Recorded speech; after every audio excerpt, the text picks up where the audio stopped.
Like a legit female? No, I'm confused. It's a dude. I'm confused. You know how Alicia's like everyone's grandmother? Yes. Okay, that's what Kevin does. Okay, yes. But you can't call him a grandfather because he's not old and racist. Well, as far as I know, he's not racist. It's just the fact that you immediately jumped to grandmother that I was like, wait, is this Kevin a girl? Like, I'm no judge zone. No judge zone. Don't, Anyways, so Kevin runs admin, does all that normal stuff that like Alicia does, right? Yes. The lead admin person. Yeah. So when we got the notice to set up the boxes for the 1 and 3 day quarantine stuff, got it all set up, no problem, right? I said to him, hey, we should probably separate these out a little better than just kind of putting them right next to each other. What do you mean? Like day 1, day 3. Because we have lazy people who will just throw something in there as a return. Well, that's something because what we did, we took one of the carts from the back. It's one of the tiered merch carts, the big ones. And I'm the one that set it up. I literally just labeled out the boxes according to what they were, 3 day, 1 day, whatever, plastics and cardboard and whatnot. And then just put them all into that cart. And then the whole point is that the customer would just be like, I'm returning this. Okay. And then the customer would shove it into the box. Put it into the correct box. Okay, here you go. Because that's how it was supposed to run. Yep. Anyway, continue. So they didn't want that many people coming up to the door. Mm-hmm. So they decided to do a run. So they would take the big flat cart from merch. Right. They would have plastic bags. They would go out there, put said product in plastic bag, have the customer do it. They wouldn't touch it. Mm-hmm.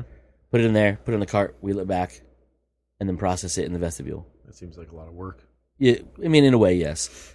I said, hey, maybe we should separate these a little more because this is going to get confused real quick. Mm-hmm. And our Kevin says, hey, now one person's doing it so it won't get messed up. Yeah, I don't think that's ever a thing here at Best Buy because... you would hope it wouldn't be a thing, but yes. There's never one thing where one person does a job. Mm-hmm. That person gets bored or lazy or whatever, and then someone else does it. Or the job of one person gets turned into job of 5 people, right. And then it gets muddled up. Yeah, and we had a screw up like that. Was a little worse than that. A couple days, Sunday or Saturday or whatever it was. Yeah, instantly went off the rails. Yeah. I was like, cool. It was a nightmare. Anyhow, welcome, fuckers. Comes after we are Joe, Mike. I'm Cody. Welcome to this week's episode, everybody. How's everyone doing? Joe, how is 4 days in? Sunday, Monday, Tuesday, Wednesday. Oh, well, 3 days in. We're not going to count today. Okay, so 3 days in. Well, your day has been up for about 4 hours, so. Yeah, I was up at 5:30. Well, 5-ish. Okay. So, anyways, that's how's the light comes on? The automated light comes on my room and is like, "Hey, this is kind of like sunrise. Wake up, fucker." Get out the bed. And then about 5:30 is when my alarm goes off with little birds chirping. Tweet, tweet, tweet. So peaceful. It is very peaceful. It is. It's one of those things where I know if I were at work, I'd be like, God damn it, I just want to go home, and it would be nice to just sit on my fucking couch and just do nothing. But you do that for 4 days straight, and it's still like, I kind of want to do something more productive than what I'm doing, but I don't know what it is. Like, I could literally just be like, I'm going to clean the house. That's too much work. I'm not going to do that. I did end up doing like body weight work exercise because I do main workouts on Monday, Tuesday, or Monday, Wednesday, Fridays. Weight workouts, but by Tuesday I was just like, I'm not doing anything. Like maybe I should just do body weight workouts. So I was just like push-ups, sit-ups, dips, and squats. And I'd do like 10. The other thing was like I couldn't just sit there and do nothing for every hour. So how many hours straight? So it was like every hour I'm going to get up, I'm going to do this. I did for 5 hours straight. Yes. Yeah. So that helped with the boredom a little bit because eventually my watch would go off and be like, it's a fucking hour already? God damn it. Okay. And then just hit all those up. Yeah. The first couple of days were heavy into the division. It was literally like I just hop on and play, and it'd be like my brother would get home and it's like, what time is it? Oh my God. You see a little bit of sunlight from outside. You're like, oh, God, no. What day is it? Your beard got 4 inches longer. Right? He finds out it's 2 days later. I just had finished one mission, and I'm like, oh, what? You must have been doing the fucking tombs. No, it was Wall Street, and I realized, like, even on normal difficulty, just me playing Wall Street was taking like an hour to do. Yeah, because there's not much there. Yeah. Good news about that though. Probably next Tuesday, the balancing patch comes out. Yeah, I was reading a little bit about that, and I was Yeah. like, it might be pretty nice. Yeah, 8.5 comes out. Yeah, it'll be pretty fun. because I know I used to be able to do challenging missions. Like it was really cool going from the first division to the second division. Challenging missions in the first division were fucking awful. Like we had, as a group of 3, had hard times playing them. Sometimes a group of 4 had a hard time playing it. But jumping into Division 2, I could do challenging, and it was that. It was challenging, but I could still do it on my own. Yeah. And now suddenly, just like you know, trying to do hard in Warlords of New York was like, no, man, that was just pure punishment. Well, that was rough. Couldn't even get past trying to do the Wall Street couldn't even get past that first part. Was just like, nope, dead, nope, dead, nope, dead. Okay, well, this is not fun anymore. I spent a half an hour not having fun.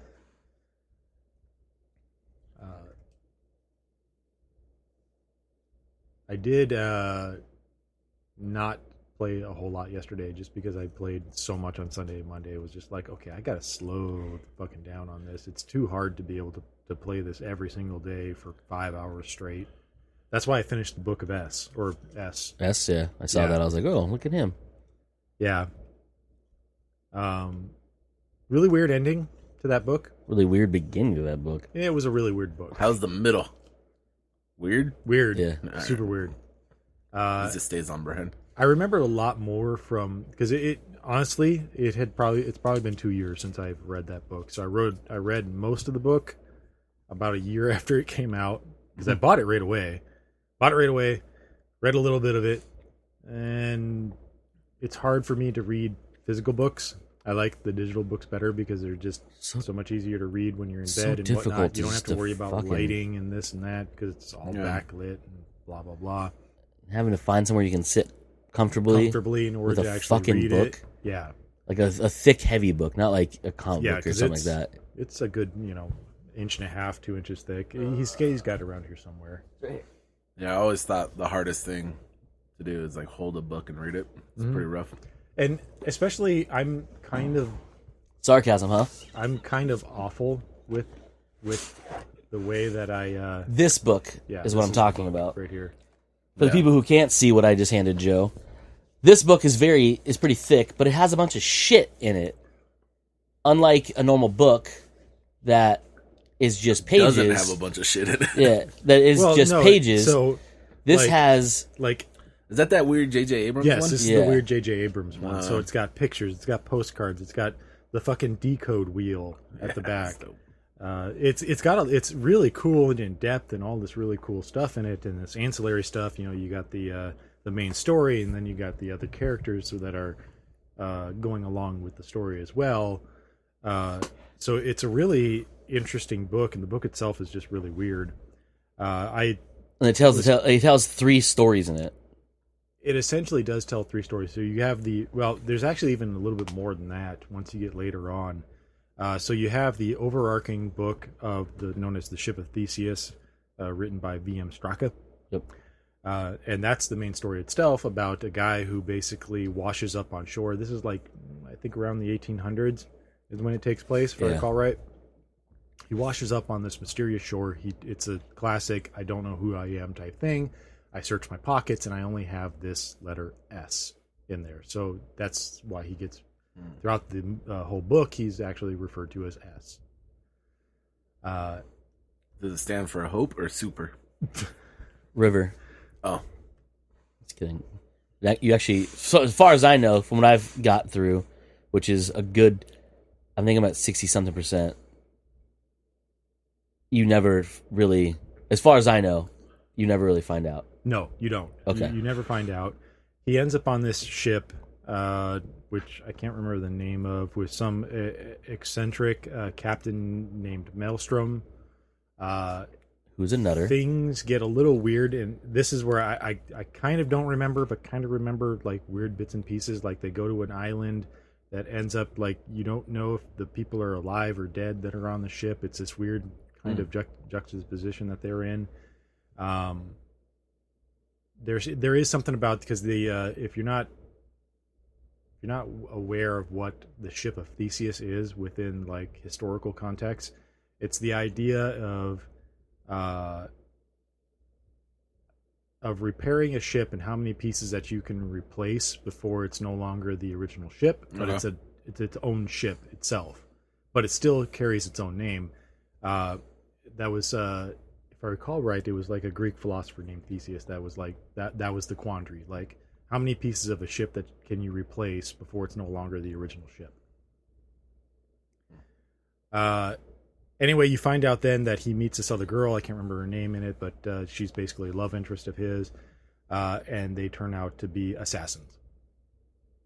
So they go around killing people. Nice. And by the end, there's another basically overarching. Just called Jason Bourne. Is that like 1800 Jason Bourne? Yeah, right. But Bourne without the E though. Ooh, with an S. Yeah, Jason Bourne with an S.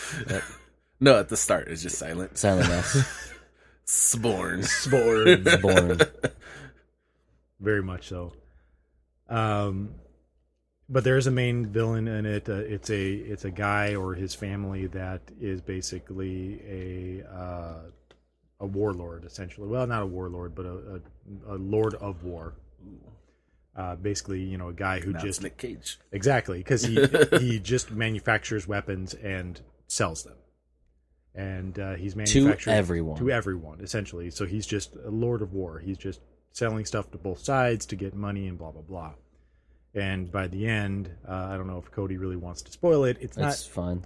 It's kind of a letdown ending, and it's kind of funny that the people within the margins even mention that the ending is kind of a letdown, because they get to they finally end up on the island where this guy manufactures all of his weapons and whatnot, and they put together a plan to kind of take care of him and his son, but it ends up just being to poison them, but not kill them, just to like embarrass them in front of everybody.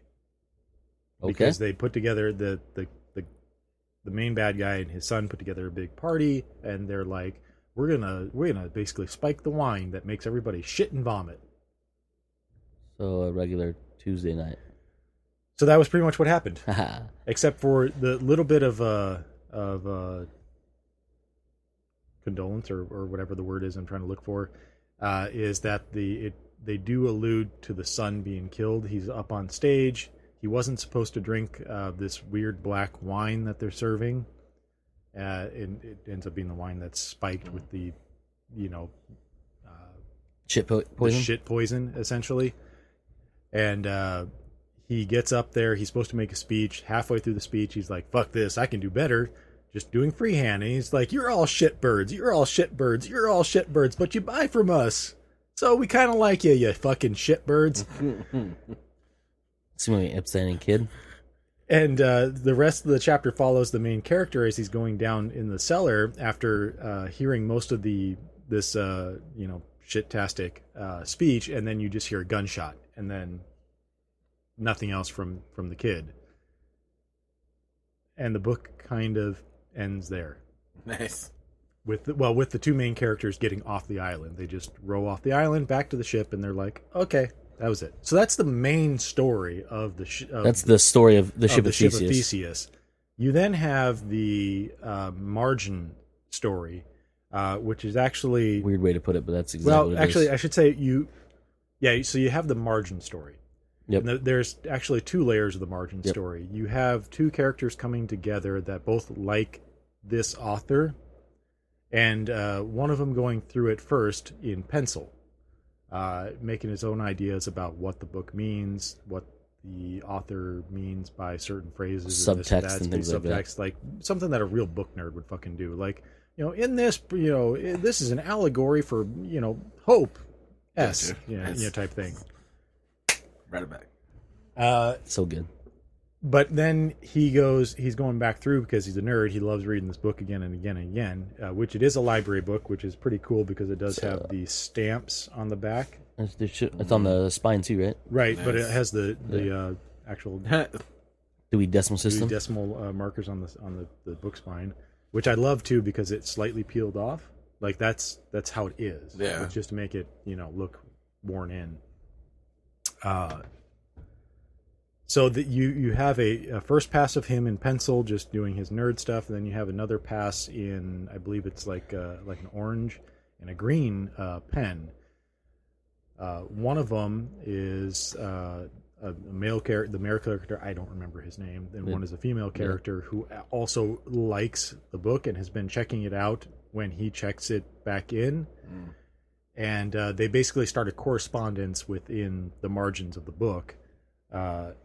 Talking about the author and like the history of the author and who because there's also within this world there's we don't really know who Straka is. He's kind of like, did he really exist type thing? Is he a pen name for someone else? Is he a pen name for somebody else? Stuff like that. And so that's where these two get together as like fucking book nerds and they're trying to figure things out. And that's where these inserts come in, as they're supposedly like articles and stuff about Straka, or like there's even correspondence from friends of his that are in here that you can read, trying to figure out who he is and whatnot. The love letters, pictures, all kinds of different stuff, and they get wrapped up in a kind of mystery themselves. As it seems like there's somebody else there that finds out about them trying to figure out who Straka is and is trying to stop them from figuring it out. So you get a first pass of that story in a certain color of ink, and then you realize that as you're going through, you're getting other colors of ink coming through that are different point of view. They're the same two characters. Yeah. But you're realizing that, and you really realize it towards the end of the story, is that this is after their story has completed. So they went back through after they had basically figured out the meaning of the story, and they don't really say one way or another who Straka is, if he was a real character or whatnot, but the orange and green or purple or whatever it was color goes through. That's one story of theirs. Which, by the way, they end up together in the story. And then the black and whatever other color is them going back through and rereading all these things and commenting on what their theories were at the time and whatnot. So it's kind of a layered story right there, which you don't really realize until quite towards the end. But then you have a third story that really doesn't pick up till chapter 10, and it's mentioning how this book has footnotes in it that is written by a woman that Straka was basically involved with, and there's a code basically within those footnotes, and that's where the code wheel comes from. Code wheel comes in, which I ended up looking it up once I was done with it. I was like, I'm not going back through this thing and trying to rediscover everything and whatnot. It basically ends up with her basically a love letter.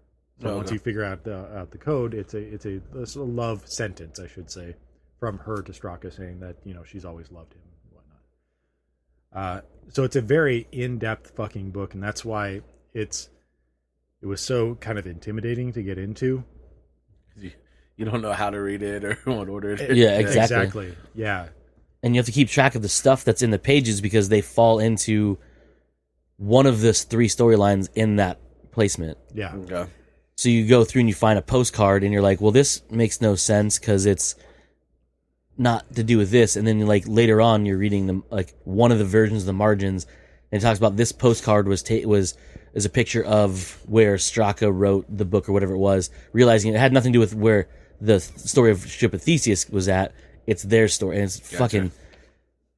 So yeah, it was just a weird thing to read. It was an idea of J.J. Abrams and David. I can't remember the other guy's name. David, whatever his name is, the one. Doug actually, Borst? Sorry, Doug. I got the D right. Yeah, you did. Doug Borst. Yeah, He's the one that mostly wrote it. This was Abrams coming off of Lost, essentially. Essentially, yeah. And it's very much so in that type of vein. If you can still get it, I would highly recommend it if you're like a book nerd, just because of the look of it. Yeah, it's a pretty It's cool, really fucking collectible cool. book. Just paging through it is really fucking cool. But to actually go through and read it, the story ebbs and flows. It is interesting. It's not interesting. Another reason why it took me so long to read all three stories, all four stories, somewhat interesting, at points and times, and somewhat not interesting at points and times. I don't think I would ever actually go through and read a book like this, because it feels like if somebody came out and was like, the actual book, The Ship of Theseus, this is an award-winning blah blah blah book, and I'd start reading it, I'd be like, no, this is like somebody who thinks they know how to write and just writes like that, Yeah. very much so, like a pompous, like I'm an English major type thing, so I'm gonna write the most English major type story ever with all types of I'm basically going to break out a thesaurus and just, use other words, fancy words here and there. And I'm going to write in a way that no one speaks. Yep. Not a single human being on Earth. So it is that type of book, but with all the other stuff in it. I'm going to do that when I write my interesting. book. I'm going to go the other way with it. Backwards? No, like I'm going to write in a way that no Manga? one speaks, but like real dumb. So, Florida? But it's going to be distributed Okay. all over. Gotcha. Speaking of writers, so I have started my journey to read all the Stephen King stuff, which Joe has done a while ago. Yeah. Did a while ago, and I'm still only like maybe 10 books into his bibliography. So I started obviously from the beginning with Carrie. Yep. Which I had never read, because I'm only reading the stuff I haven't read of his. So like that's the biggest thing, because I'm not going to go back through read all the Dark Tower especially stuff. for Stephen King. I had that because I'm doing the same thing with Michael Crichton, where I go back through and reread his stuff as well. It's easier to do with Michael Crichton because his books are 300-400 pages long. It's harder to do with Stephen King because I don't want to read fucking the Bible again. Yeah, because I'm a I mean, the jump between Carrie and Salem's Lot is fucking madness. Yeah. You went from a book that's a couple hundred pages to one that's almost 800, I think. Something like that. But then you get into like the Dark Tower series. Like I read all of that individually. Yeah. And as much as I love those books, some of them are over 1,000 pages long or close to 1,000 pages long. I'm not going to do that. I'm not going to reread that. So I with Stephen King, I tend to skip over stuff. But at least also with his stuff, I haven't read most of it. So, and you've read a lot of Michael Crichton stuff. I've read almost all of Michael Crichton. I didn't realize how. I didn't realize until I was had finished his one of the last books that I read, which was Micro. No, I think it was the one before Micro. It was I can't remember now. Okay. How many of his later career books that I had read, and I had basically caught up reading his earlier works. So I'm pretty much almost done with his entire bibliography if I stop right now. There's just a couple of books here and there that I still need to read. Anyway, continue. So I pull it up. So Carrie's 199 pages. Salem's Lot's 439. So I overestimated by 800, but I was looking at my Kindle page, which is a different count. Yeah. But yeah, so I mean, you look at that. That's more than double, right? Like, from one book to the other. He's very much on an exponential count there. Yeah, I mean, and the thing about that is like, that's it. Those books were at least a year apart. Mm-hmm. Like, which is madness in its own right. Yeah. But that's what Stephen King does, because he just pumps out books multiples a year a lot of times. Anyhow, what I was going to say is you can see the drastic difference in his writing style from Carrie to Salem's Lot. And the reason that the page count jumps so much is because of he is instantly the Stephen King you know of in Salem's Lot versus what he was in Carrie. He goes into a lot more detail about the Characters. surroundings and characters and stuff. In the first part, like the first good third of the book, has nothing to do with the plot, but other than little snippets of stuff thrown in that you don't understand yet, and then large chunks of it start showing up, and eventually it's just that. Yeah. And it's like he did that with a lot of them. He did that with the Stand. Oh, yeah. The difference with the Stand sets the world up because it says, hey, the super plague is a thing. It burns through fucking society, and then you get to meet all these characters, and you don't know what the actual plot of the book is until literally the last couple like the last 100 page or so. Yeah. Because everything else is literally just giving you this back and forth of different characters, and like, yeah, you can see where they're coming from, like bad guys, good guys, blah, blah, blah. But then like there's so much of just flashback to who this person was, how they got to where they are. Then they run into so-and-so, and that's why they're together. Like, it's just really, I mean, that's kind of like his thing. That's how he does stuff. But reading through Carrie, you realize like he had a lot of ideas that he just kind of didn't go with, because he did it in this way where like it's put together like it's being told to you by that commission. Yeah. But like it jumps into actual narrative. Yeah. Versus like being just told, like read to you. Yeah. And like there's the excerpts from different books and the White Commission and all that fun stuff.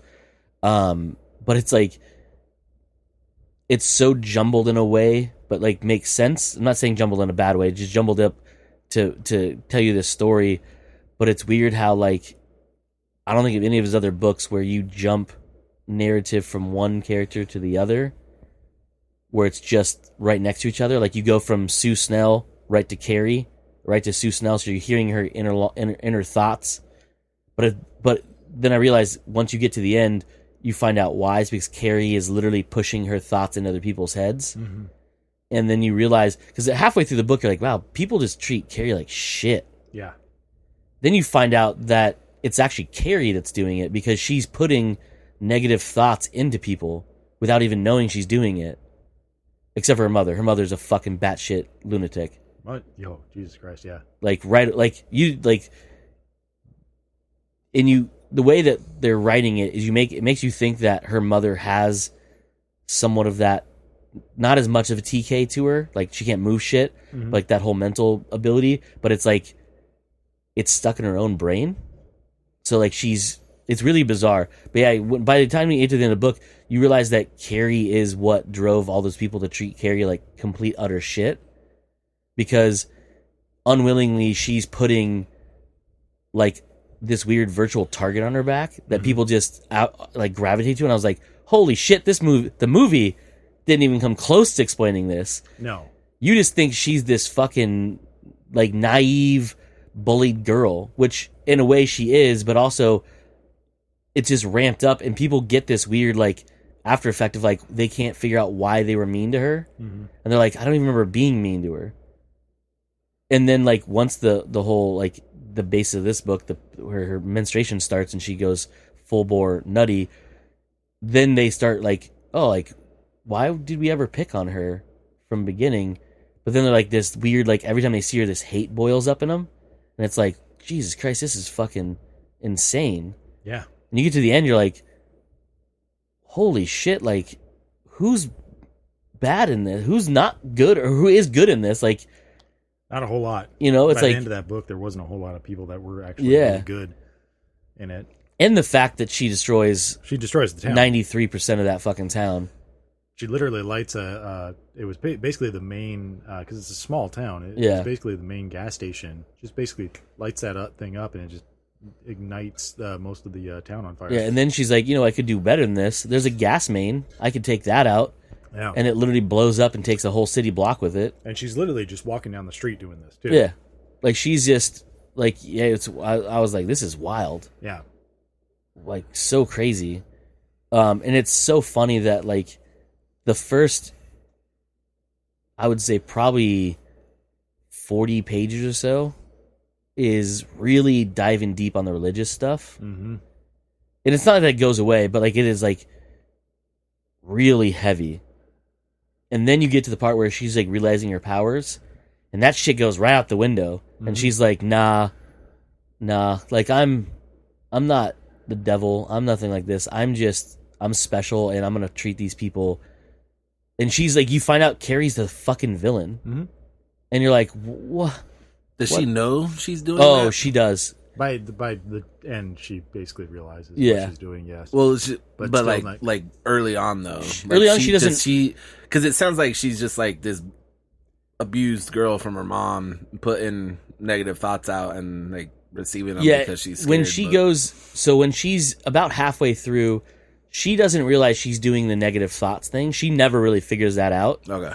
You just get that at the end because then like people she's never like they've never met her instantly know who she is, and all they hear is her name over and over again in their head, and they start like, this bitch is bad. Like, how do they know this? And she's literally, you realize that she's just pushing it out into people.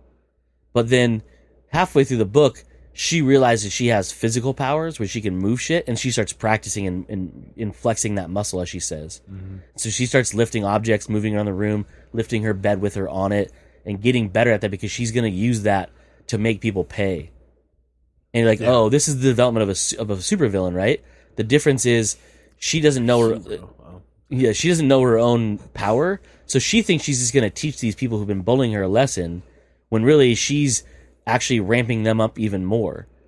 And the prom scene is actually where that clicked for me, because before I was like, oh yeah, whatever. She's, this is just how it's working. But in the prom scene, before she even leaves her house, before Tommy picks her up, she's automatically thinking they're going to make fun of her. Yeah. And so she's putting all these, like, she's compounding her own inside her own brain. And so when Tommy gets there, and they finally get to there, she's still reluctant to even interact with people. And then she starts interacting with people, and everything's going great because now she's pushing out all these happy thoughts, and everyone's really nice around her. And so much so that they actually legit vote for her to win prom queen. And even Tommy's like, no, like don't think bad. I'm gonna vote for us. Like, and it comes down to like a draw, and then have to re-vote, and then they end up winning that, and then everything's going great, and everyone's having a great time until the prank happens when they dump the blood on her, and instantly everyone turns because she instantly goes into rage mode, and so everything she's pushing out, all those happy thoughts of everyone having a good time, instantly gets crushed. And everyone literally starts making fun of her, like just laughing at her, all this stuff. And even so far, like when she's leaving, someone trips her and she falls, and they continue to laugh at her. And it just ramps up more and more. And there's very few people that are affected by it. And even them they're like, we don't understand what the hell's going on. Because like within a split second, it went from we're having a good time at prom to what the fuck is happening? People are dying. What's going on here? And when she flips out, when she changes outside the door, because she leaves and everything kind of calms down, then she's like, no, they're going to pay. So she stands back up outside, closes the doors and locks them with her mind, turns on the sprinkler system, and starts pulling electrical wires out and starts electrocuting people with puddles of water. Yeah. Then ends up killing pretty much the whole entire class. Yeah. Very Good few for people get her. out. Good for her. He And says. then as she walks, assholes. yeah, she sees she can like visually in her head see the gas line that comes from the tank in the school, and ignites it. And so starts the already gymnasium that's basically being electrocuted inside of it to burning around itself, and then has the forethought to see if she sees a fire hydrant. She goes, no, if the firemen show up, they can put it out. I'm going to destroy the fire hydrant. And rips the bolts off the fire hydrant, causing water to shoot up everywhere. Then just starts making a beeline home. And everything she sees, she starts destroying. Pulls down power lines, explodes transformers, blows up a gas station. And she's never at one point she ever touches another human being. No. She never does any harm directly to another human being. It's only indirect cause from all the wreckage she's doing. Until she gets home and she squeezes her mom's fucking heart. with her mind. Yeah. Of course, it does happen right after she gets a fucking knife buried into her shoulder, Yeah. all the way down to the handle. But it was mind-boggling to read it, and now I know why that's like it's so well revered by everybody. About like, it's his debut novel, but also like Really, that was his debut. Yeah. That was Holy yeah. shit. That was his first book.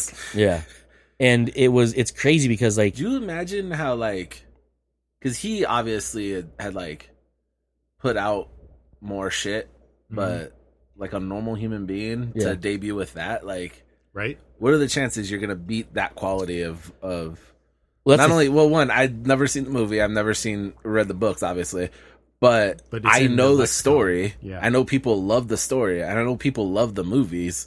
It's like that's your first thing you do, and it's so well loved. And somehow he released 100 other things that were right there in line with that respect. That's kind of crazy. No, definitely. He's very much one of those few authors. I would almost say, Michael Crichton is one of them as well. That exactly to your point, like he released a fucking phenomenal book, and then was able to follow it up with other books that are, if not as good, better Yeah. than it. It's That's very crazy. few authors that can actually do that. Yeah. Since you read the book, are you reading the movies now too, or reading the movies? Yeah, so- watching the movies now. Printed the script. I'm reading them. Yeah, Yeah. screenplay. I can probably find some of them. Tomorrow I'll watch I'll watch Carrie. Which one? I think I'm just gonna do the original. I don't know if I'll do the The Sissy Spacek one. Yeah. The only reason why I've seen the newer one. Oh, okay. How is it? It's not bad. It's just not. It's literally just. It's kind of like the way that they did Psycho again. It's like the same fucking movie. You know what I mean? Which realize you're coming from the same source material, so you're not really going to change a whole lot. But it was just weird to see it. The difference was it was more. It's a long time though. It's a good long run between. So Yeah, the difference in this, it's the newer one is more modern. They kept it that way, so there was some changes they made with like things like social media and cell phones and stuff that. They updated the premise of it. Yeah, but they because this was still set kept in the core. 70s. Yeah, it was the same thing. It just didn't. To me, it didn't have the same small town isolationist type thing that the original, the book and the original movie have. Now that I've read the book, that makes it a little more haunting. Okay. But it's still well done, very well acted in the newer one. But CC Spacek actually reads the audiobook. Oh, that's cool. I didn't Yeah. realize that. Yeah. I have it. I didn't realize that. Yeah, so that's pretty cool.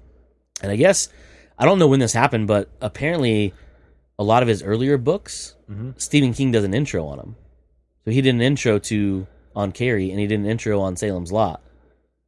I don't remember because I have the audio versions of those. Yeah, you should look them up to see if they're on there, just to listen to the intro, because they're Yeah, pretty the dope. only thing I could think of is if I started with reading the book first, then it would skip the intro on. Oh, it's on true, the yeah. audio And version. then you jump right to it, yeah. Yeah. Yeah, it's very interesting because like he talks about where the character of Carrie No, White yeah, comes from. I think I actually read that part in the book because he Okay. does a forward in. yeah, he in might. the book, Yeah, he might just read where the he forward talks on the about audio. the idea I'll actually play it. where Carrie comes from, the idea that it's very much so centered around the whole a girl becoming a woman, menstruation type thing. Yeah, Yeah, I think that is an actual forward in the book, or maybe it's maybe it's after it in the yeah, actual Kindle version of the book. But yeah, I remember reading that. Yeah, yeah. It's pretty interesting. Well, my Kindle doesn't want to pull it up. Oh, it's updating. Well, that'll be a while. what a dick. But yeah, it's interesting because like I wouldn't say the movie is or the book is better than the movie per se. There's obviously a lot more you can do in 100 and 200 pages of a book Yeah. than you can on spoken word anything because of inner monologues and stuff like that. Definitely. And you don't have to worry about pacing of trying to fit stuff in where it needs to go, whatever. But I'll say this though, if I remember the original movie as well as I do, it gets almost everything that it needs to out of the source material, other than the fact that I didn't realize that Carrie's the villain. Yeah. Like, at the end of the book, you're like, you don't really feel bad for her because she's murdering people. But when you get to the end of the book, you're like, fuck this bitch. Like, Yeah, but if she didn't know, she didn't know. She didn't you know what I mean? all So of it. Yeah, that's a fucked up way where like she's causing it, but she doesn't know she's causing it. Which is the whole So like the you know, worse she's making things, the worse it's coming back to her, and she's like, "Fuck everything." She still is the victim in it, but she's also the villain. It sounds like of the it. mom's the villain. The she's mom is the pretty biggest fucking villain. terrible. Yeah, Because and it's been a long time since I've seen the original movie. I never even saw the remake of it. But at least from the book, if I recall right, they made mention that her mom's aware of this could happen to her because her grandmother had something of it. Yeah. So this was kind of like a thing that skipped generations yeah. So it's like within they the family, and her mom believed it was like the work of the devil. yeah, and it's weird because he ties it to hemophiliaism. Yeah. So not being able to clot your own blood. Okay. Yeah. You said that the like royal, almost, I believe it's called I'm the royal supposed to disease. know. The royal disease, yeah. Royal disease, yeah. Because it existed before this, but they figured out what it was because of a king in England or some nonsense or somewhere. Anyhow, what was crazy about that whole like how he built this like I guess a lineage of this affliction is he ties it to hemophiliacs because hemophiliaism will skip generations from your mother's father's side, something like that. yeah, and it'll skip generations. It's like male pattern balding and things like that, right? Yeah. Obviously, way worse than balding. Way worse. With the TK or the telekinesis, it only manifests in women. Yeah. In this instance, the version they're talking about, and it's something that develops at puberty. Yeah. The difference is when they even talk about the grandmother and Carrie, is it showed up early in life too, and so the grandmother realized it and she kept it going. She kept flexing that muscle, as they say in the book, where Carrie didn't know she had it, even though it showed up when she was like 3 or 4, when the stones fell from the sky, and it's because her mom was yelling at her, and she even said I remember that clearly on what happened, and it's because my mother was yelling at me, making me mad. I told her to stop, or I would stop her. Yeah. And it was all because Carrie was talking to the girl next door who was wearing a bikini, and her mom fucking freaked out and said, she's a whore and you're gonna be a whore because of it. And like she even believes that Carrie was a punishment on her from God because she had intercourse, and intercourse is evil. Ooh. Even though she was married she wasn't married at the time. She was living with somebody at the time, living in sin, as they say. Yeah. And so I've done that before. she was married when she was pregnant, and she believed the pregnancy was punishment. And there's a little bit in there that makes me think that even before Carrie was born, she was exhibiting these powers because shit was happening.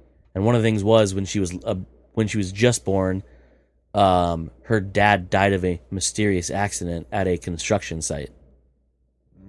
And I was like, well, that's not good Yeah. at all. Yeah, it's very interesting. It's a very good book, and Yeah. it's only 200 pages or so it's actually a short read. I would Where highly is it? suggest You have a physical copy? I No. believe it's behind some Oh, of the do you? pops. I knew you did. Go behind. Yeah, I remember it. It's over here.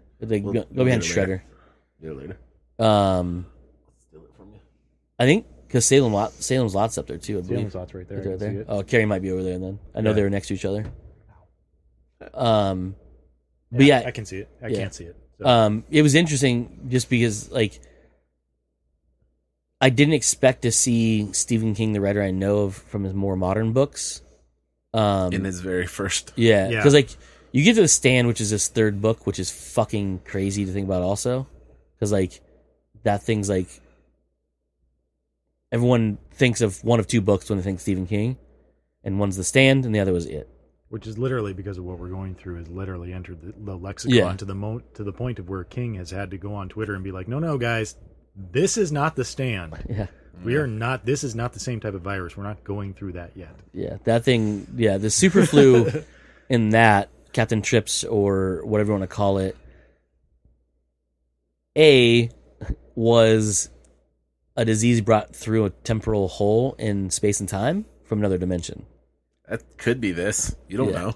It's true. Because that's how the Government's Mist. not going to tell us. Yeah, that's how the book The Mist ties into the Shining, or into the Stand, because the Stand is literally the disease comes out of a military base, and you find out that same project is what released the monsters in the Mist, Mm-hmm. but just at a different base, because the Captain Trips one was destroyed. Yeah. Like, that was a different facility, but it's also a different world, because we find out later on in Dark Tower There are that many worlds there's out many, there, Roland. yeah, and there's good job. There you go. He did it because it's a line. Yep. But you realize that they're the same instance. The difference is one is this time it was found at this base, or was exploited at this base versus this base. So the timeline changes where in the Stand you have it turns into a super flu. In the Mist, it turns into crazy monsters that come out of a fucking fog. Yeah. You know what I mean? It's very bizarre way to do it. But what I was saying is, so he did Sam's Lot. He did the Shining, which just shows that he wasn't slowing down. God no. And then he does his next book after that was The Stand, and you're like, well, Jesus Christ, dude! Like, well, his next book as Stephen King was The Stand. He had Rage, which is a Richard Bachman book. Yeah, it was at that point where he was like, do people like me because of my name, or do people like me because of my stories? And that's when he started writing Richard Bachman. And oh, shocker. People like you because of your fucking stories, because your Richard Bachman stories are actually really good too. Is the Richard Bachman stuff like different in tone? Yes. Running Man? Well, I have no idea how they bastardized that from the movie. So True. I assume that's not a very faithful adaptation. I don't think it was. It's actually, not. Now that I think that, now that I It's think not at about all. it. Yeah, because I read can't it. imagine Stephen King being like, this would be good for Schwarzenegger. The thing about that is it's like someone read the Cliff Notes version of The Running Man, because it is a game show, Okay. but it's nothing like it is in the movie. It's on this big lot where it's basically these different biospheres they go through, right? In this, it's the real fucking world. The Running Man show happens in the real fucking world. And so there's literal collateral damage that can happen. And anybody who wants to make money can go after him. Oh, nice. The difference is they have Don't have actual a group of ex-wrestlers chasing him? Yeah, they actually have real hunters that's their job, is to track him down. I want to remake Running Man in the worst way, by the way. Do you? Yeah, I I mean, think it not could be me. doable. I can't Not- fucking do it, but... Would you want to try a more faithful adaptation, or do you want No. to go I just want straight it like the Schwarzenegger movie, version? but like I want to update like the hunters and like Right. you know what I mean? Because they're very The very cartoon 80s. Dynamo you is know the what I one mean? that mainly Yeah. comes to like all the fucking lights all over him. Yeah, even Jesse Ventura's character. And he because he's the retired one, so he goes Yeah, back out and he has yeah. that stupid armor. He's Yeah, like, he's like, "Can't this wear is this shit." stupid, Yeah. and he tells he's old school. But I think it'd be cool to have. I mean, they've kind of half-assed done it with some of these like hunting people movies. You know what I mean? Like the one that we just have came out. Yeah, like the hunt. The Hunt. Yeah, I don't know if that's, but like I really want it in that same like a dark, grimy, one hero going through. You can change something, but I feel like that movie has legs with like get rid of the cheesiness and the campiness out of it, and really fucking dive into like the violence and the brutality of it. Could have legs as a re-release for sure. I think so. All the other Stephen King shit is getting remade 14, 15, 16 times. Yeah. Right. He's probably the most, I would guess, the most prolific writer in terms of like adaptation to screen, right? Like, I would think so. Yeah. and definitely. like you can't even like not even counting like just the sheer number of things he's written, just off of like percentages. Like, I feel like he's got like a 90% to screen rate at this point. It feels like it, definitely. Yeah, he has been adapted a lot. Well, Carrie, Salem's Lot, The Shining, first three right there. Yeah. Stand. The Stand. Langoliers. Well, Langoliers, I don't think it was a book of his, was it? It was a novella. Short, but talking just about going his straight novels? down the list, The Dead Zone was a TV series. Fuck, It he's was had a everything movie. It adapted was a twice movie now. and a First, TV series, yeah. yeah. What? He's had everything adapted twice almost. Yeah, a lot of At times, yeah. least. Cujo, The Running Man. Firestarter, you said that, right? I didn't say Firestarter because was there an actual movie? Yeah, it's Yeah. the one with Drew Drew Barrymore. Oh, see, Little I baby haven't Drew seen Barrymore? that. I haven't seen Coked that. out But that's, Barrymore? that right there I don't think she was was cooked out yet. was She's like three. they start them early. Come on, Yeah. that's how you keep them thin. Hollywood. That's how you keep them thin in Hollywood. Rage, was that? No, I don't think it was ever adapted into a thing. The sequel they made of Carrie was called Rage Carrie 2, but had nothing to do with the Richard Bachman book, which is a very weird coincidence. So Cujo, Running Man, Dark Tower, which I guess kind of was an It was an Sort of, adaptation, sort of, but yeah. we'll count it. Christine, Pet Cemetery. Yep. Cycle of the Wolf was a illustrated short story, I think. So whatever. Yeah. I think the Talisman was made into a movie, like a I'm not sure cheapo what that one. I think. Yeah, it was like that TV movie era where a lot of weird shit was getting made. So that one in Eyes of the Dragon, I'm not sure about, but Thinner was a Thinner movie. was definitely a movie. It, Misery, Tommyknockers. Tommy Knockers. There was a short film in 2008 made of Talisman. Okay, yeah, that's what I was thinking of then. The Dark Half, I don't think so, but The Stand was. What's this? Did that show up twice? The Yeah, it Stand? did- it Yeah, did there's show up twice. there's the complete uncut version that came out that was another 400 Oh, pages. yeah, okay, that's what I'm reading. Okay. Went from 800 and something to 1150 something. Needful Things is a fantastic TV series. Gerald's Game. Was the current one, yep. It was a current one. Dolores Claiborne. Yep. Insomnia. Yep. I don't think Rose Matter. But then you have The Green Mile. I don't think Depression or the Regulators. Dark Tower, Book 4. I don't think so. Bag of Bones.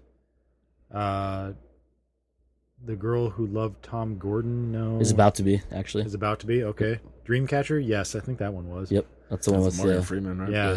Yeah. Don't think Black House was. From a Buick 8. No. Nothing I can think of. Then it was just a bunch of Dark Tower books. The Colorado Kid, I don't think so. Cell. A lot of these are his newer stuff, so I don't think They haven't had a time lot yet. of them have. Under the Dome, yes. Television program. 11/22/63, yes. Jesus Christ. But anyway, yeah. So is literally like, if I just had to guess, it was like his first 20 novels. Like 99% of them were made into. It's so ridiculous. And I'm looking at some of those ones we thought, like from a Buick 8, was going to be adapted originally by George Romero. And then when that fell apart, Tom Hooper took over, and it actually never was developed. So it technically was, and actually had a screenplay written. Wow.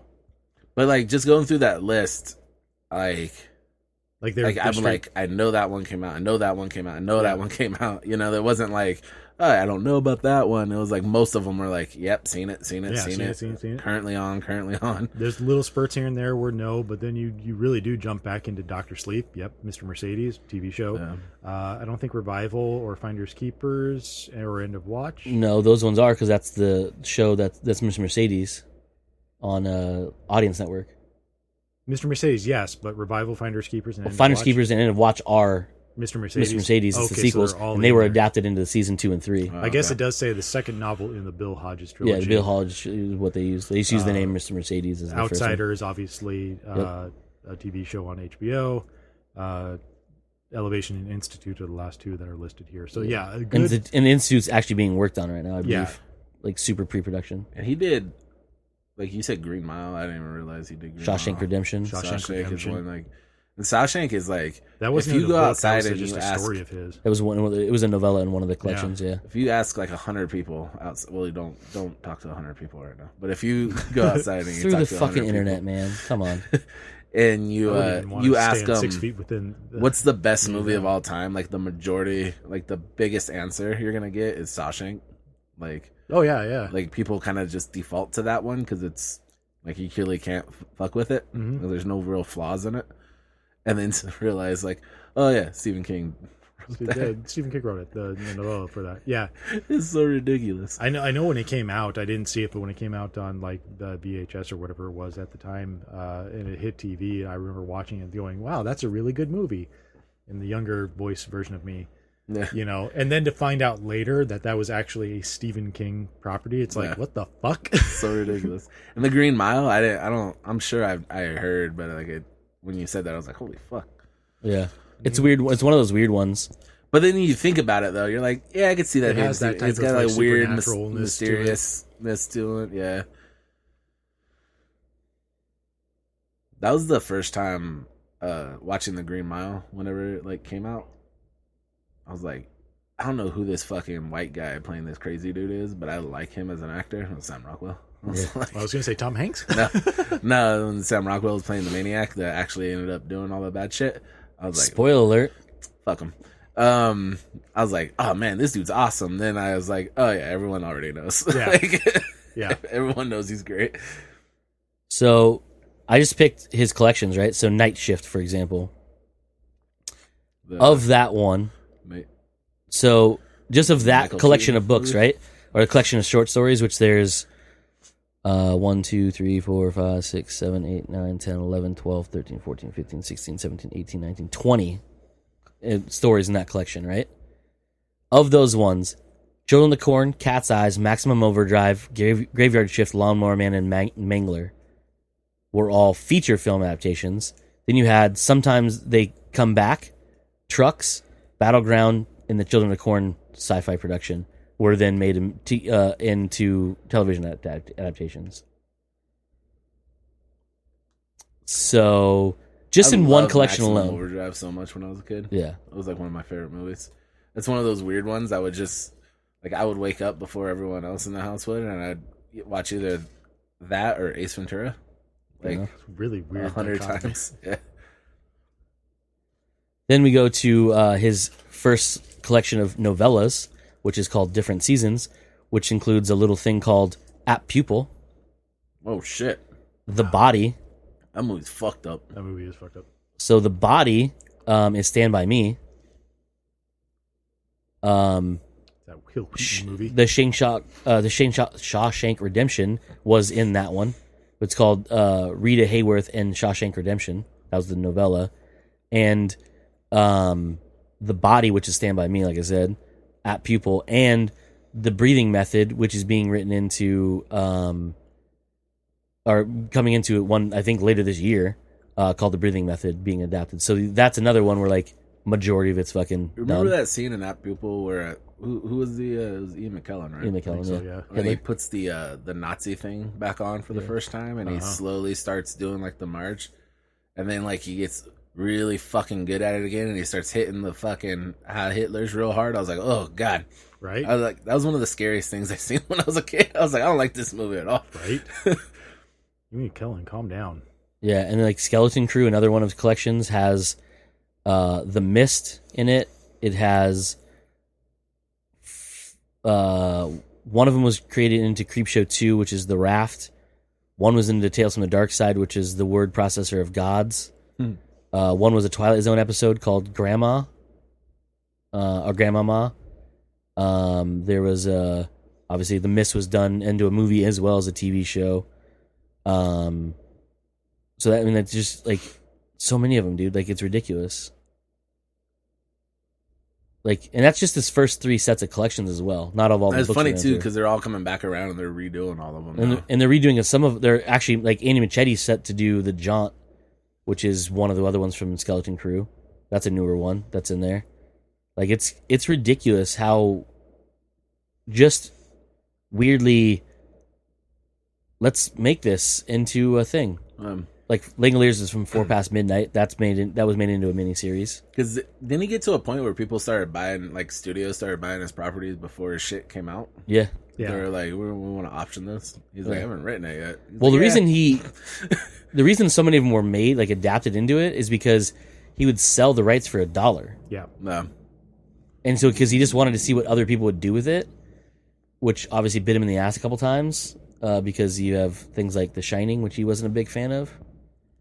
But Right. that's, I mean, he even said, like, later on in life, he realized, like, that was kind of, I did that to myself in a way because I did let that go for $1 where I didn't have any say on it. So he's like, that's kind of my fault. I should never been as mad and vocal as I was.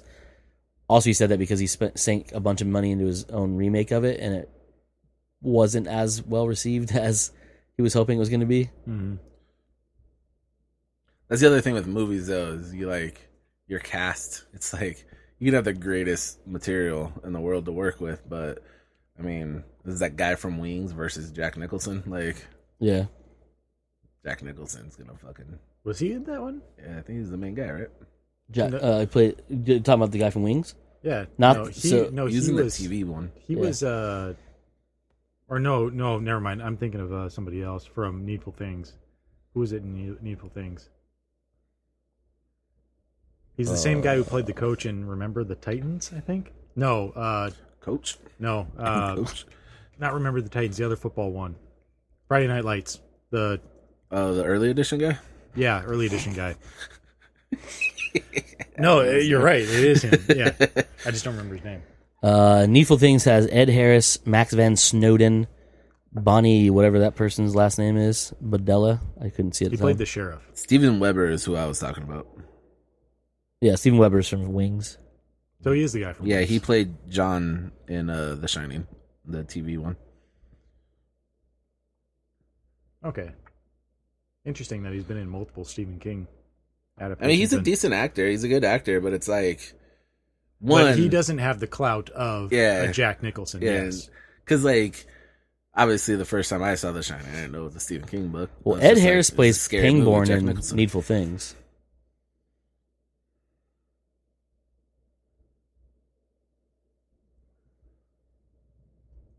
That's I'm the gonna have to go and look that back up. Who I'm thinking of then? No, Ed Harris played. Alan Pangborn in Needful Things. Yeah, but wasn't Pangborn the traveler that That's came the through? sheriff. That was the sheriff. Yeah, Alan J. Pangborn. I'm looking at it right now. Okay. Anyway, I think you were talking about. Well, hold on. Let's see here.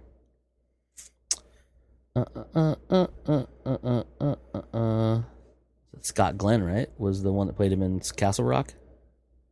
oh, maybe it's Castle Rock that I'm thinking. Not. Now I don't remember. Now I'm mixing Stephen King properties. That's not fucking hard to do since they're all technically connected.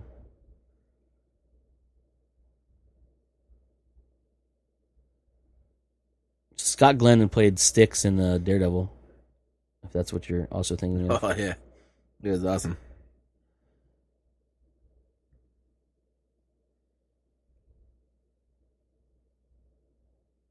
I don't remember early edition enough to remember who the hell was in that. Was there a Castle Rock miniseries before?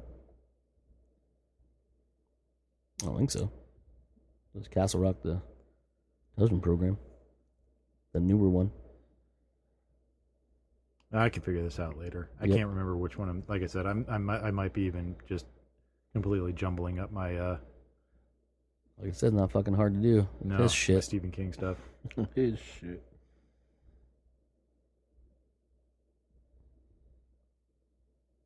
Boom, boom, boom. Oh yeah, I forgot. Hearts in Atlantis is a Stephen King book as well.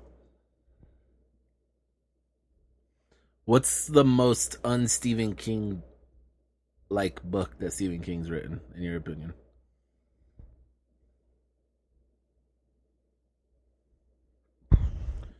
Because I've never read his books, but watching a lot of his stuff, you can see like, yeah, There's a lot of.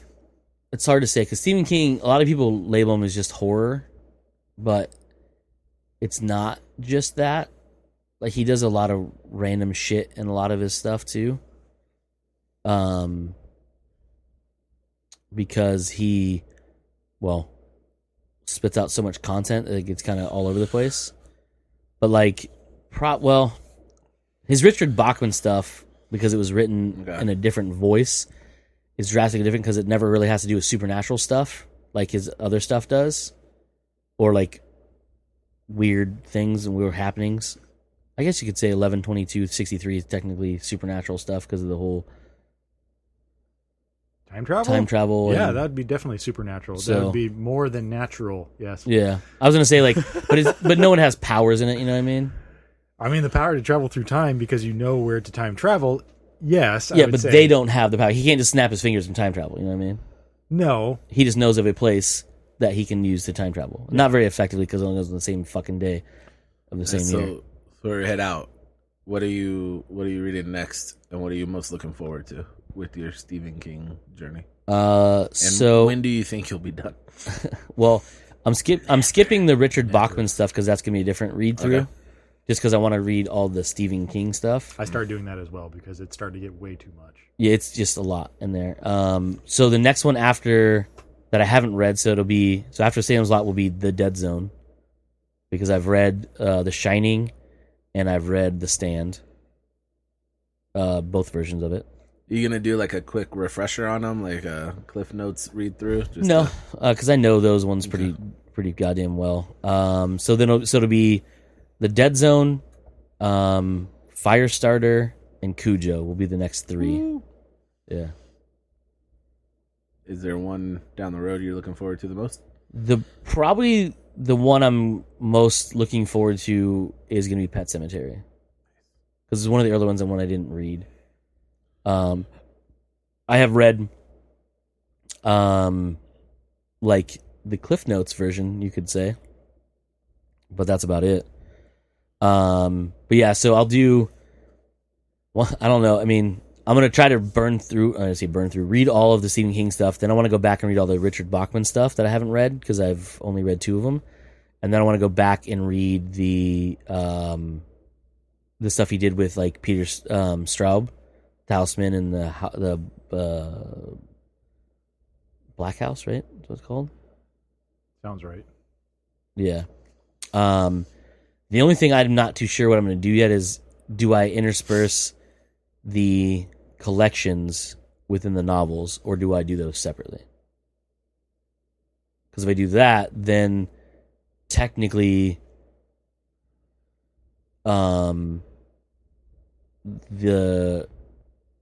before the Dead Zone I have to read Night Shift, then the Dead Zone, and then Firestarter, Cujo, and then it jumps to either I've already read Dark Tower, so then it would jump to different seasons, so that would be a different one. But I think I'm going to stick just the novels for right now, just because there are something like 56 of them, I believe he has, not counting the Richard Bachman stuff. I still think higher than that. Well, the whole count is 61, including Richard Bachman. Oh, okay. But if you take Richard Bachman out, which is only, I think, 7, you drop down. Okay. But still, that's a lot. Yeah. The difference is I've read The Shining, The Stand. I've read the Bill Hodges trilogy. I've read the Dark Tower books. I've read I've read all of his newer modern ones, like ones last couple of years. So I've read, like I said, I read Doctor Sleep. I read all the Dark Tower books. I read the Bill Hodges trilogy. I have Revival to read, but I'm waiting because obviously I'm trying to do an order. Mm-hmm. I read Gwendolyn's Button Box, but that's the one he wrote with Richard Chismar, so it's not technically counted. Read Sleeping Beauties, which he wrote with Owen. I read The Outsider. I read Elevation, and I read The Institute. So I have the last bunch done. It's just the handful in between the Dark Tower books that are going to be interesting, because there's a lot of random ones in there, like the Colorado Kid and Cell, Lindsay's story, Blaze, Duma Key, all those weird ones that he wrote in there. Uh-huh. Well, Blaze he wrote as Richard Bachman, so it doesn't technically count, right? Yeah. So when do you think you're done by? Oh, I don't know, like a realistic. It's gonna be a few years. Are you gonna read other stuff in between? Yeah. So right now, what I'm doing is I'm doing 2 Stephen King books. Right now I'm going to do the Harry Potter books. Single issue of a comic book. No, I read those independently. Okay. Fuck off. All right. So I'm He's reading. got time to catch up on him now. I don't. I still work. Well, for now I do. Yeah. What are you doing there? What though? are you doing at work? Playing Animal Crossing. Yeah, exactly. I also do other Why are stuff. you playing Animal Crossing? Because I The want whole something. world's playing Animal Crossing. It's freaking me out. Because it's a stress-free game for the most part. My brother That thought just- of buying it. It's fun. It's just a fun little. I 100% thought it was that Facebook game from a few years ago. Harvest. The something farm Yeah. Oh, that everyone no. was doing. Yeah. And I was like, everyone's excited. That shit's back. Animal Farm? Wait. Wrong property? Yeah. So Animal Crossing, I've Crossing never animals on a farm. really played any of them. I dabbled in a couple times with like other people's stuff, like at their house, like playing or whatever. But this one, I was like, I'm gonna get that because it's on the Switch, and I don't ever use my Switch enough. Like I have like 4 games for the Switch. Well, 3 games for the Switch. Now I have 4 games for the Switch. So I was like, I might as well do that. And like Connor's playing it seemed really fun, but I was like, I want a game that's. So you bought a physical copy. I did not buy a physical copy It's on the because fuck that nonsense. I don't get discounts on them, so fuck it. Taj. Haha, burnt. Dearest you got burnt. Give yourself. Yeah, Sweet, get sweet some, lotion. give me that sweet Anyway. lotion. So I bought it just because I wanted something that's less stress inducing and kind of like a time killer in between the things. The difference is it's more addicting than I would have imagined it would have been. Because like, it's like this weirdly never ending pointless game Mm-hmm. where all you want to do is keep going so you can earn more stuff to make your island cool. And like I have a race car bed right now in my house. And I'm so like Mike's like smirking, but like it's so cool because when you lay down on it, the headlights flash. That seems very counterintuitive for trying to get good sleep. When you want flashing lights in your room. This game's fucking stupid, Cody. I also one's have gonna a be soft serve realistic. lamp. Don't be jealous. Yeah, someone's jealous. He's just throwing out shade now because he's jealous. Yeah, he's jealous. You have a Switch, right? I do have a Switch. You could buy it. I could. It's fun. Then we could visit each other's Anybody could islands. Buy it. You can visit each other's Yeah. islands. I have no interest in any of that. Why? It's fun. From what I've seen of the game, like, and I like a lot of dumb shit, so I'm not like trying to fucking talk shit on anybody, but like I just don't see any appeal in it at all. I'm like people posting about it on like Instagram and Twitter and shit, and everyone's talking about it. I'm like, okay, It's both very basic and very in depth in a way. like I get the appeal of like a low stress, low stakes, just do your tasks, move on kind of thing. Yeah. But also it's like, oh, It's a lot less work than I thought it was going to be because you can kind of walk away from it and not really have any downsides other than the fact that weeds grew on your island. But then you Farmville. just fucking a farm bill, yeah. Yeah. Then you just pick that shit and sell it for money, and you're like, I got boatloads of money because my island's overrun with weeds, not the good kind of weed, the kind of shitty weed. And if you don't keep your weeds and thing, and you like pop, like you go to shake a tree to get some fruit out of it or something, or like chop wood, the weeds can take that item if the weeds are too overgrown. You don't get that item back. Selfish dicks. Yeah, Dickweed. Yeah. That's what that Dickweed. is. those are dick that's where they weeds. get it from. Yep, they got it from Animal Crossing. It's just I don't know. It's just a fun thing, and I was like, well, I want What a are the game. other games you have for your Switch? I have Breath of the Wild, Mario Kart, and then the newer Super Mario game.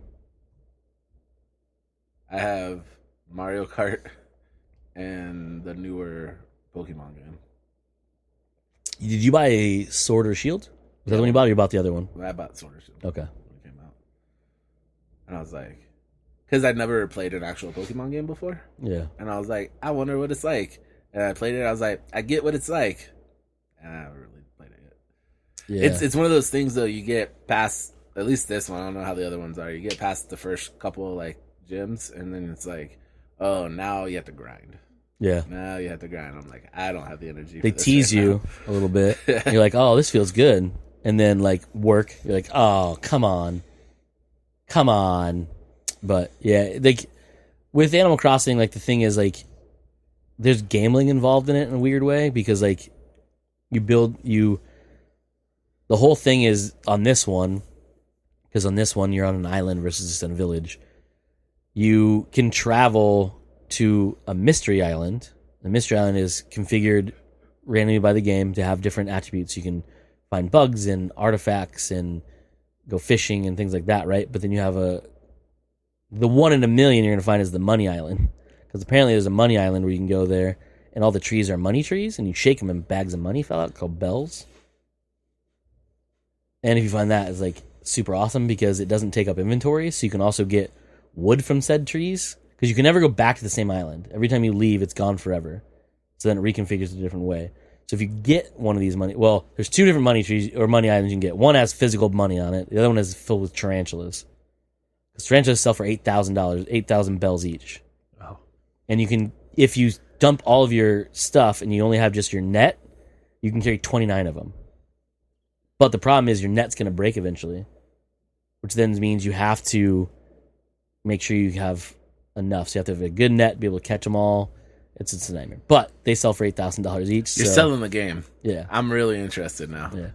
There's also a trick to make $8,000. There's a trick to make islands into tarantula islands because you have to use basically take down all the plants, all the rocks, everything, and so then insects will start showing up, and a lot of times it'll spawn leave like tarantulas, but it takes a long time. Pull a soda out, ants will come to it, and then other bugs, and okay, gotcha. This is There's the arachnophobia. literally, and then like soon the big spiders will come. But if you the cat that ate the mouse that ate the yeah. Do you have an option on the game where if like you have too many tarantulas on your island, you can call David Arquette and he'll come help you out? No, but there's a John Goodman. That'd be Well, no eight-legged freaks on this one. One night though, I was playing, and I kind of wish should have turned me on the game right there. So when you first start the game, you get to pick one of 4 island configurations that are randomly set up for you. So everyone's island's a little bit different. So I picked one that looked cool because it had a lot of river in it, and there was like this, like it just looked pretty cool because you don't get terraforming in the game till later on.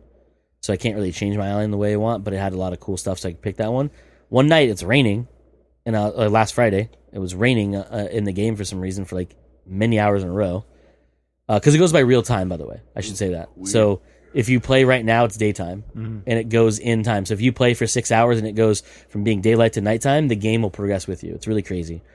But the weather obviously doesn't match because it was raining there and not here in the desert. So it was raining forever. Yeah. And the positive thing about raining is wasps don't come out. So if you shake a tree and a wasp nest comes out, you can harvest the wasp nest without having to try to run from the wasps. Because the wasp nest you can use with weeds and make medicine to get rid of the wasp stings when you get them. Okay. But more bugs come out like spiders, centipedes, and tarantulas. So on my island, I have a mini island in the middle of it that's split by a river. So I have a river come out, splits, forks, has this little set of land, like a little island, comes around the side, has a bunch of trees on it. It was raining. I was like, I'm going to go harvest some wood, which you basically take out a stone axe or a flimsy axe and you hit the tree a bunch of times. You get 3 different types of wood or 3 things of wood out of it without chopping the tree down, and you can do that once a day on every tree. Cool, right? I'm going to go over to this one because it has like 8 fucking trees on this little island right there, right? I go to get my pole vault to jump over to it. I see a tarantula. I was like, fuck. Because if you get too close to it and you're moving, it attacks you, and then you wake up at your house. Right? Because you don't ever die in this game. Yeah. That's kind of the thing about it. Yep. So I was like, fuck. I'm going to catch this motherfucker because he's worth $8,000. So I'm going to go down to a little further down. I'm going to jump across. I go down a little further, another fucking tarantula. I was like, oh my God, this is a tarantula island in my island. I'm so excited. I'm going to get $16,000. So I'm like, all right, I'm going to wait for him to move and I'm going to jump over. I see another tarantula, another tarantula, another tarantula. I was like, why is there like 19 tarantulas on this fucking little island I can't get to? Because if I go over there, I'm going to spook one of them, they're going to attack me. So I was like, I'm going to wait till an open, I'm going to do it, right? So I see it, I do it, but there was one behind a tree and I couldn't see, and I landed, he just struck. Woke up, they're all gone. Nice. I was like, that was so much money. Yep. I can't have a remote net, like I can't have a big old net, like a fucking lobstering net, just throw it over and just drag a bunch in. Nope, such is life. Fuck yourself. Stupid ass bug Go net. home. Anyhow. Yep. So the final thing I want to talk about is your ball soap over there, Duke Cannon. What the fuck is up with that? Why is everybody so excited about that? So, here it is. It's right on the box, Joe.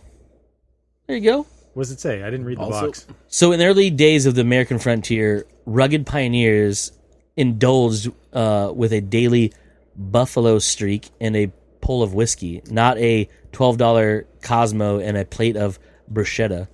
Duke Cannon honors the mighty Buffalo. Oh, so I got it backwards. Buffalo Trace was the original. Duke Cannon who bought it out. I had it the opposite way. My bad.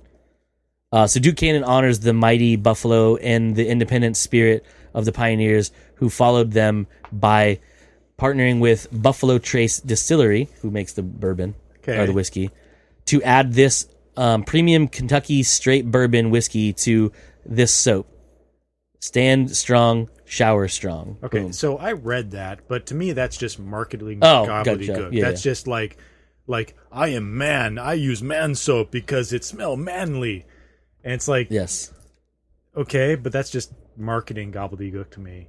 My biggest question of it, because short story here, and most of you probably have experienced this when I was a kid, the soap that you used in the shower was Dial soap. And that was the worst possible soap that you could use. Because when you got done, it smells awesome. Yeah. You know. It's the worst possible soap that you can use, though, because when you got done and you dried off, you just felt like all the moisture in your skin was just dried out. Yeah, because for the longest time, that's just body what soap. I thought Soap was. That's what clean is. I thought that's what clean was. Dry and itchy. And then one time, so as a side note too, in the way my house worked, you had the men's bathroom, you had the women's bathroom, because it was my mom and my sister, and then it was my dad and my brother and I. The men's bathroom had the Dial soap, and the women's bathroom had Dove soap. So there was the one time that the men's bathroom was being used, so I took a shower in the women's bathroom, and I used the Dove soap, and when I got out, I was like, oh my God, isn't this what soap is? Because you get out and you feel like so moisturized and smooth and stuff. And I'm like, this isn't what clean is supposed to feel like?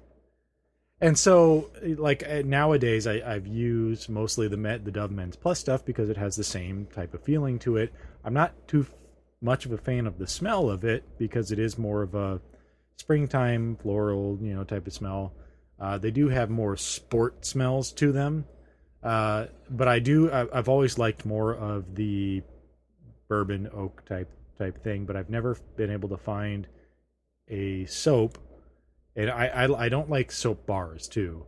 Yeah, I'm not a big fan of bars. Especially you, like me too. They collect hair, and that's gross. Yeah. Even if it's just yours, it's still like, gross. Yeah. And is it chin hair or ball hair? I don't know. I don't really want to put they kind of run I don't together. want to put either of them close to either part. And for me, they're both the same length, so it's hard to tell. So that's my question. So when for some reason we've carried it for a while on BestBuy.com. I've seen it because I've just searched for general toothbrushes, face, toiletry stuff on BestBuy.com just to see what we sell and get a discount on it. It shows up on there. And then just all of a sudden, there was a fucking bar of soap in the warehouse last week. It was in one of the plastic game cases. Yep. And I'm like, that's fucking hilarious that we're putting fucking bars of soap inside of these cases, these anti-theft cases. And that's why I took a picture of it, and I was like, this is fucking hilarious, ha ha ha, guys. And Cody was like, oh my God, how much is that? Like, whoa, calm your fucking what? Calm yourself down. Nope, will not. He's like, how much fucking is it? And I was like, it was like $5.04. Cannot, will not. Employee, and it was just like, he's like, you buy it, fucking buy it now. And I'm like, oh, what? Okay, I bought it, and then like a half an hour later, another employee is like, oh my God, where'd you get that? And I was like, it was the only one we had, but we sold it. We sell them now. It was in the warehouse. And just like, oh my God, this is fucking amazing. And apparently, she pulls out of her purse Duke Cannon lip balm. And I was like, hugely popular. I was like, whoa, calm down, everybody. What the fuck? It's soap. It's just soap. And so that's why, I wanted to know, is this something more like Dove soap? Because again, I tried reading stuff online where it's like everybody's just like concentrating on how much the scent is, and it's like, cool. I'm absolutely glad that it's a really good scent. It is. You smell that, and it's actually a scent that I would enjoy. Like if I had that scent in like a Dove type stuff, it'd be a really good scent. But I don't want Dial soap. That feeling of just dry skin after you've gotten out of the shower, you know. I like the more hydrated feel, smoothness skin. And so that's my question. Is it like that? Because no one online has commented that I could find on how clean it makes you feel, how moisturized it makes you feel. They're always just like, oh my God, this is an awesome scent. So fill me in on that, since you have used it in the past. So it is, it's better than Dial soap. Because Dial soap, I used to use Dial soap for like the longest time. Right. I use Dial Gold because it smelled better. Yeah. But also, it just dries your skin out. It does. And it's, for me, one of the reasons I did that is because my skin's very terrible, but it actually made it worse, so I had to stop using it. So I use Dove now because it's so much better. So much fucking better. Anyhow, this, I use the campfire one. Okay. I believe it was called. Yeah, they have that. Yeah. It smells like a fucking campfire. It does. It's fantastic. I bet. Yeah. And so when you use it, it's more of when you're using it, you get that invigorated smell, like an Irish Spring type thing. Which, fine, but I can be without that. I want to know the after effects. To me, it's like any bar of soap I've ever used. I don't know if that's a good tell, but not at all.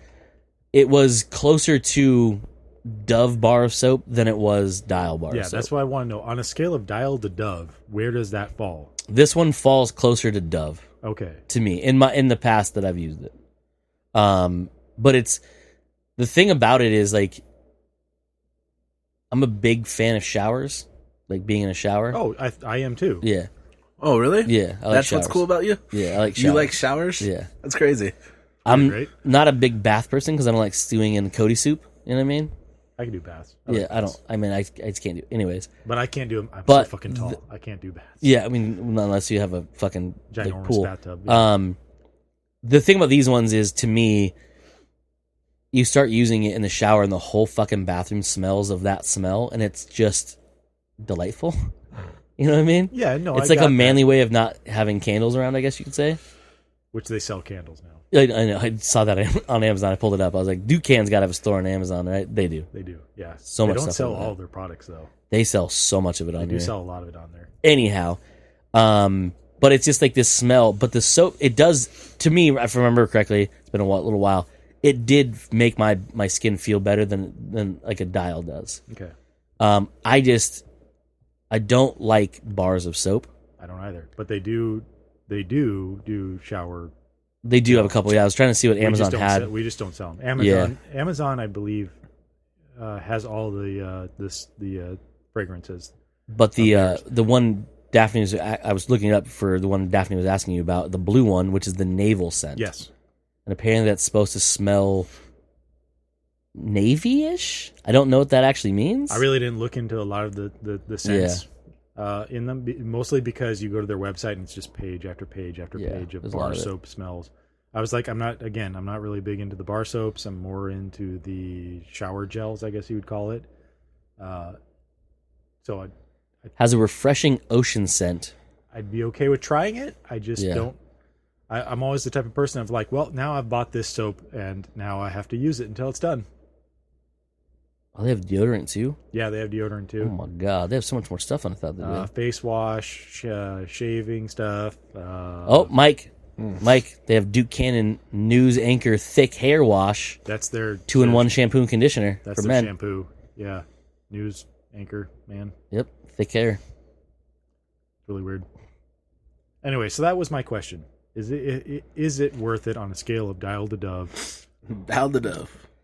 Is it worth it? I will let you know more when I actually use it again. Like I said, it's been a while since I've used it. But if I remember correctly, it is better than Dial. Dial is. We'll see how closer it is to Dove. I'm getting low on my shower gel. It's not expensive too, which is the other thing. Dove is really actually inexpensive, but on a scale of like more boutique items, it is not very expensive. They have exfoliating shower soap for men. They do.